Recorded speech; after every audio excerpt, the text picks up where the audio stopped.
Olá, pessoal, muito bem-vindas e muito bem-vindos ao podcast Diálogos Olimpianos, um podcast produzido pelo GEMAN.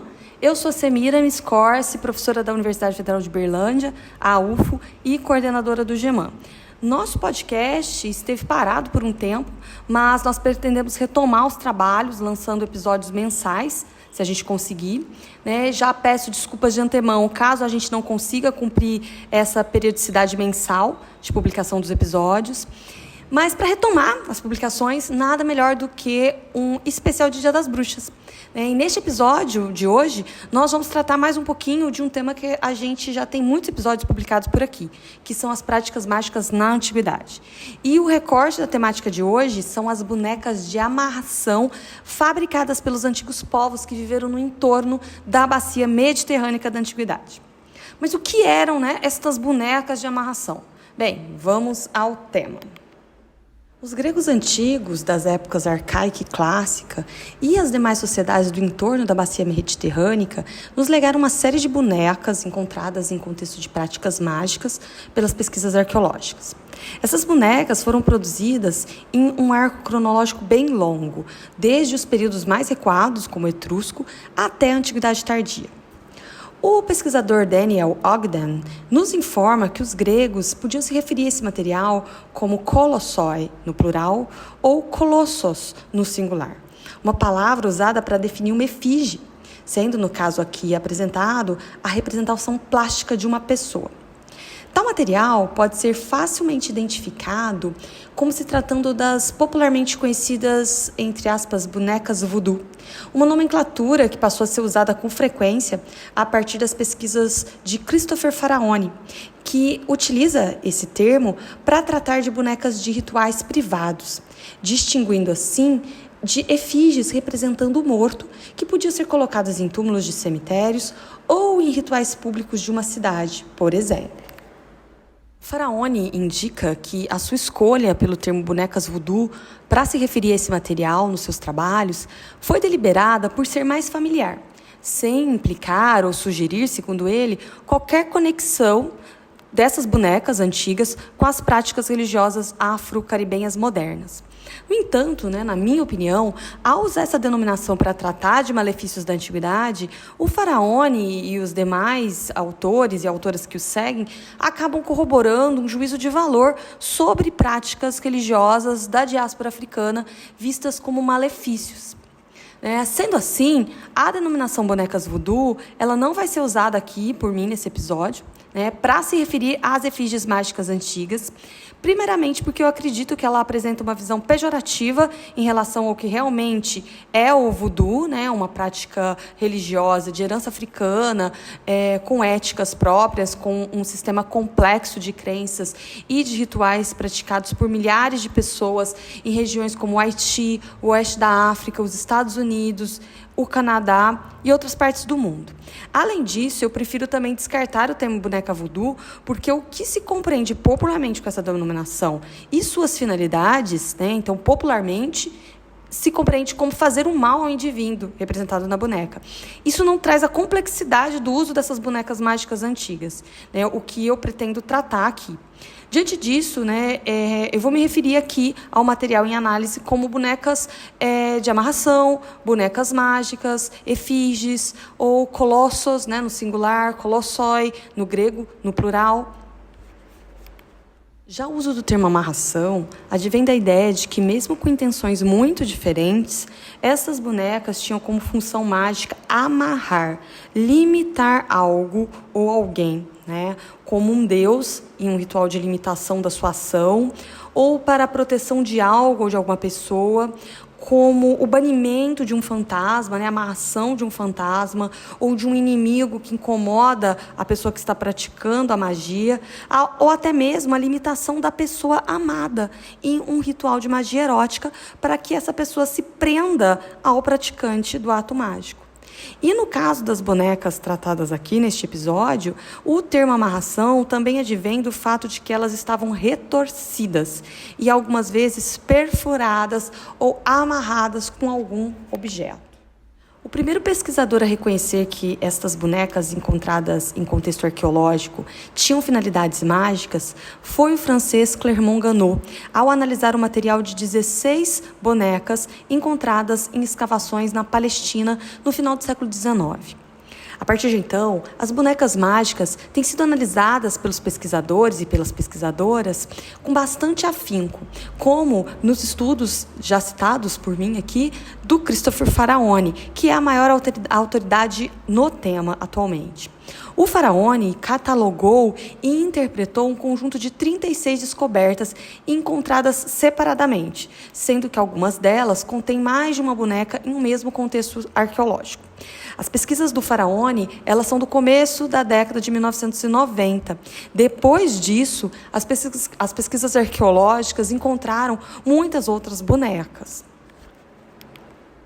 O conjunto catalogado por Faraone se refere a 15 descobertas da região da Grécia, 7 da Ática, 2 da Arcádia, 1 da Cefalônia, 2 de Delos, 2 de Creta e 1 da Eubéia, 9 da Itália e Sicília, 3 da região do norte da África, 6 bonecas de amarração do Egito, 1 da Palestina, 1 da Ásia Menor e 1 da área do Mar Negro.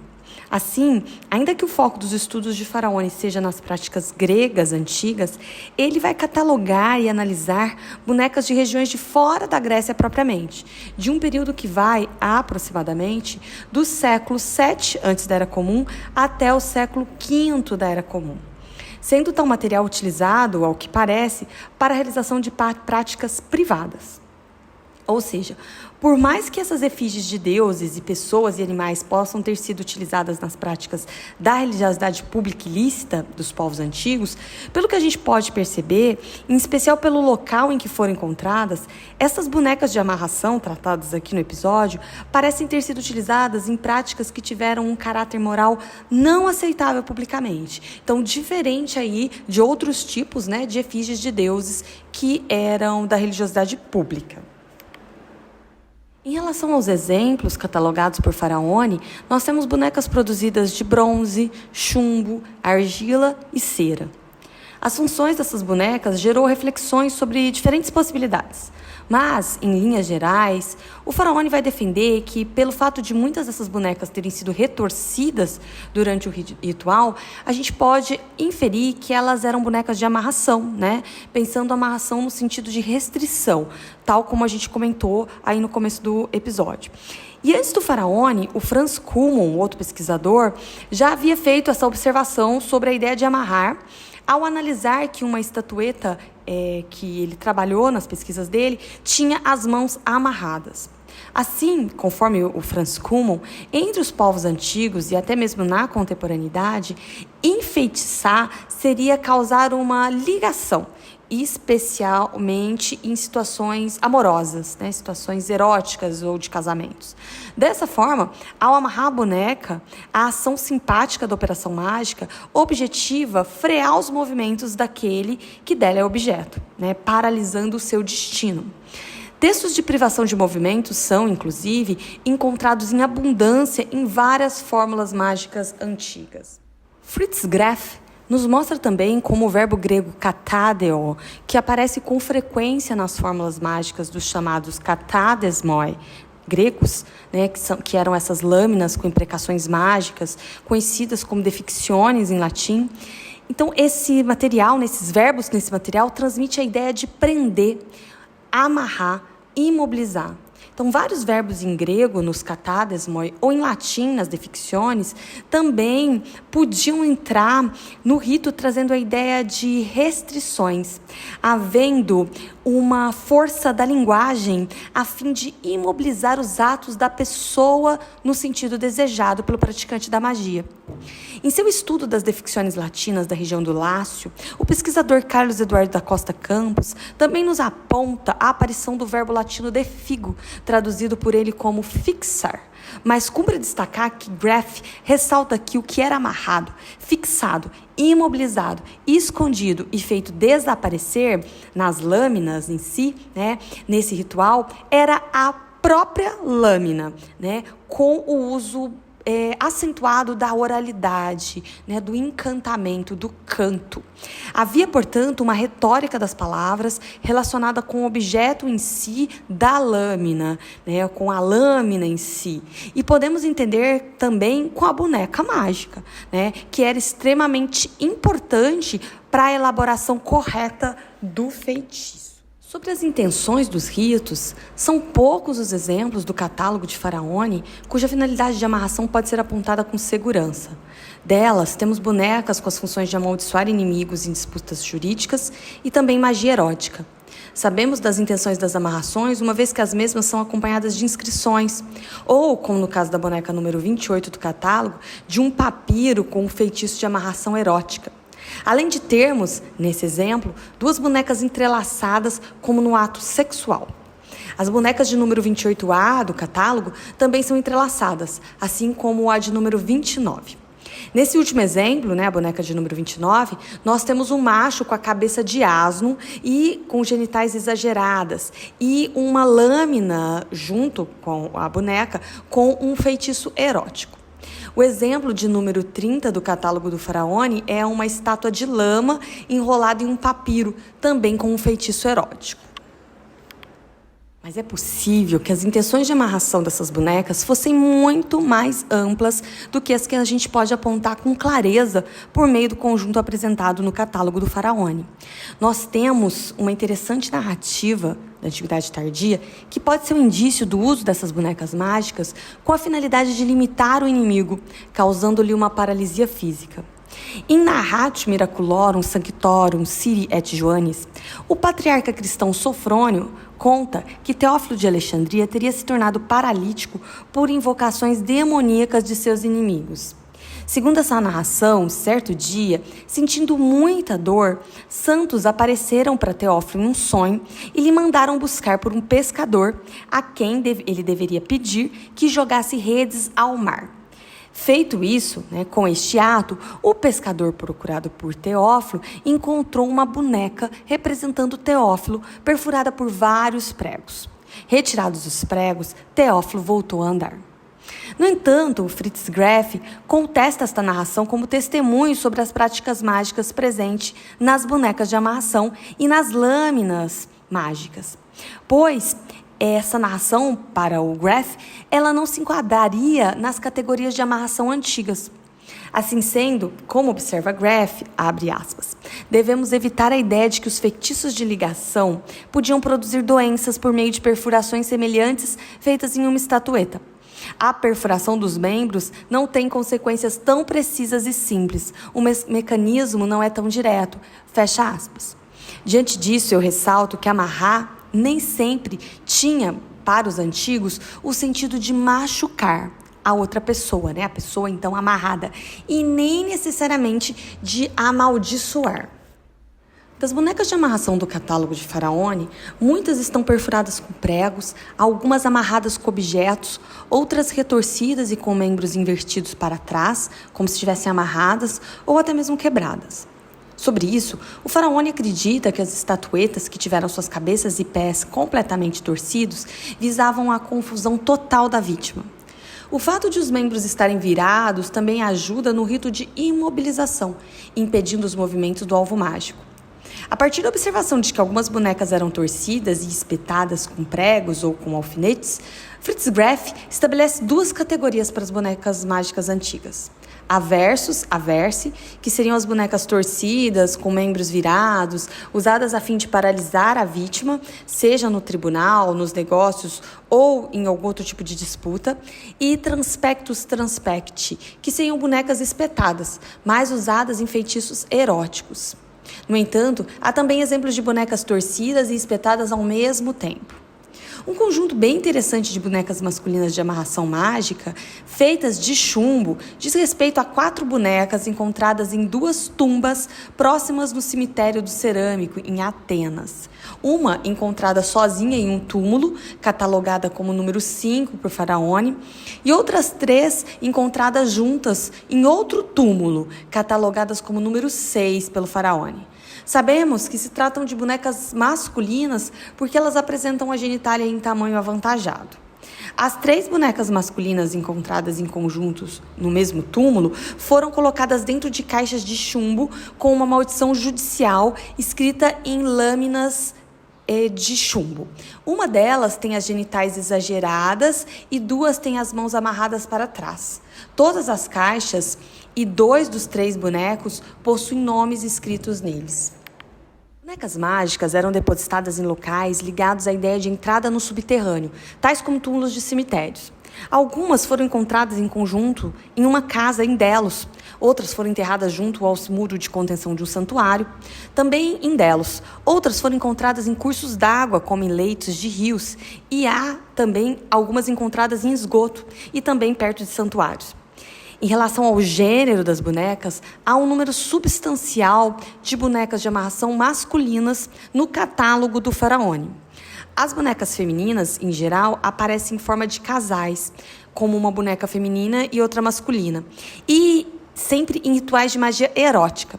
Outro ponto importante que o Faraone destaca é que, embora algumas das bonecas do seu catálogo tenham sido moldadas em metal, demonstrando aí uma habilidade técnica de quem as produziu, nenhuma delas parece ter sido feita para reproduzir uma pessoa com realismo, ainda que os nomes escritos em algumas das bonecas demonstrem diretamente para quem a magia estava dirigida.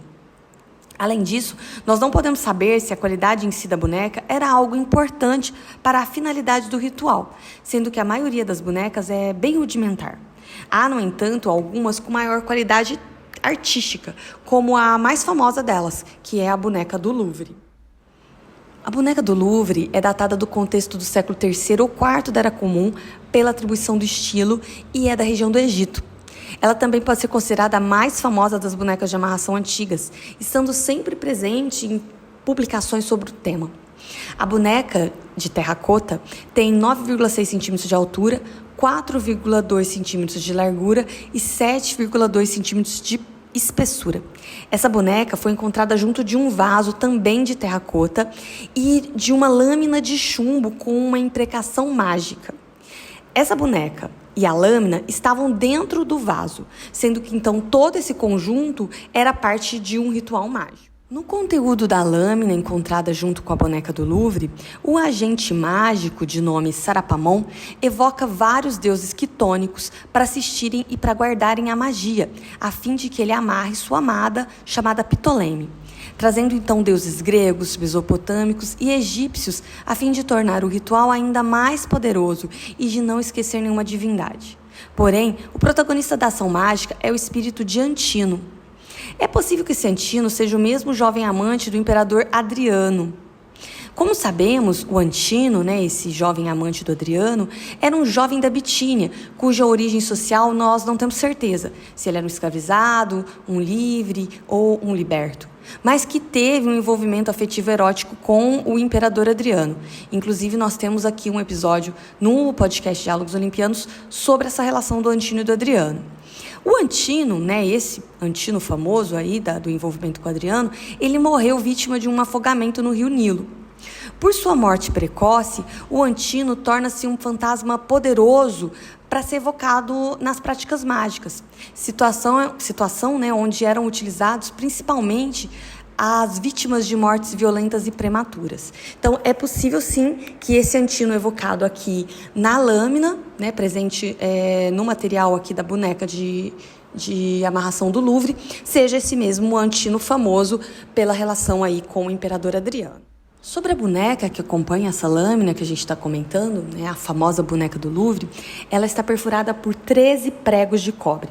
Os 13 pregos perfuram cabeça, orelhas, olhos, boca, coração, genitais, mãos, entre as pernas e a planta dos pés da boneca. Os pregos, assim, vinculam essas duas pessoas, o agente mágico e a sua vítima. O intuito não é causar aqui uma doença na vítima, mas uma loucura amorosa total, um frenesi erótico. Ao analisar o feitiço erótico presente no Papiro 4, que contém um ensinamento muito parecido com o dessa boneca de amarração do Louvre, o Fritz Greff observa que os membros afetados pelas agulhas são aqueles que serão úteis para o contato pretendido. Né? Do ponto de vista, então, dessa magia, o texto do papiro constitui uma verdadeira anatomia erótico-mágica do corpo feminino, uma análise do modo como funciona a dominação masculina total sobre o corpo feminino. Os olhos, os ouvidos, a boca e o cérebro servem para o contato sensual e intelectual. As mãos e os pés servem para aprender. O ventre e os órgãos sexuais são destinados aos contatos eróticos esperados, então, na prática mágica, segundo essa análise do Graff. Materiais como a boneca do Louvre, a lâmina que acompanha e esse papiro mágico de número 4, né, da linha 296 a 466, além de conterem certa violência nas antigas magias eróticas, são resquícios de uma prática preponderantemente masculina, pelo menos em relação à documentação material que chegou para a gente.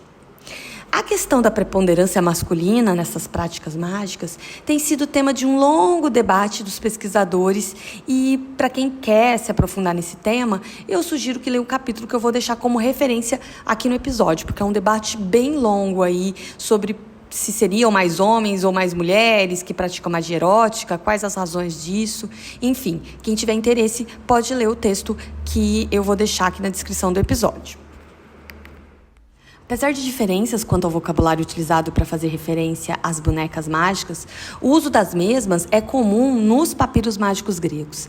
E, conforme esse material de ensinamentos e ritos mágicos, muitos tipos diferentes de bonecas e estátuas podiam ser utilizados com propósitos mágicos, havendo representações antropomórficas do agente mágico e de seu alvo, e estátuas também de deuses antropomórficos ou zoomórficos. Como comentado, então, o ensinamento contido naquele papiro, do 4, também conhecido como Grande Papiro de Paris, muito parecido com o que a gente encontra na lâmina, que foi encontrado junto com a boneca do Louvre, é um excelente exemplo de uso dessas bonecas. Trata-se, né, esse material do papiro, de um longo feitiço que instrui sobre como fabricar duas bonecas, uma masculina e outra feminina. Mas por se tratar de uma análise que merece bastante atenção, eu prefiro deixar esse tema para um outro episódio do podcast. Outro tema que podemos abordar futuramente são dos usos das bonecas de amarração na literatura greco-romana, porque os escritores de literatura, eles vão nos deixar alguns exemplos dos usos dessas bonecas, mas que demanda aí uma análise, né, das intenções desses escritores, que eu prefiro deixar para um outro episódio. Bom, então com isso, né, nós chegamos ao final de mais um episódio do podcast Diálogos Olimpianos, tratando especialmente aí das bonecas na cultura material. Como eu comentei, daria para a gente trabalhar também com o uso dessas bonecas na literatura, mas para esse episódio eu preferi me restringir à cultura material. Eu espero que vocês tenham gostado do episódio e para quem quiser saber mais sobre o tema, eu vou deixar a indicação de um capítulo meu sobre as bonecas mágicas, né, aqui na descrição do episódio, com o link para acesso ao texto. Bom, até mais então, até o próximo episódio e feliz Dia das Bruxas!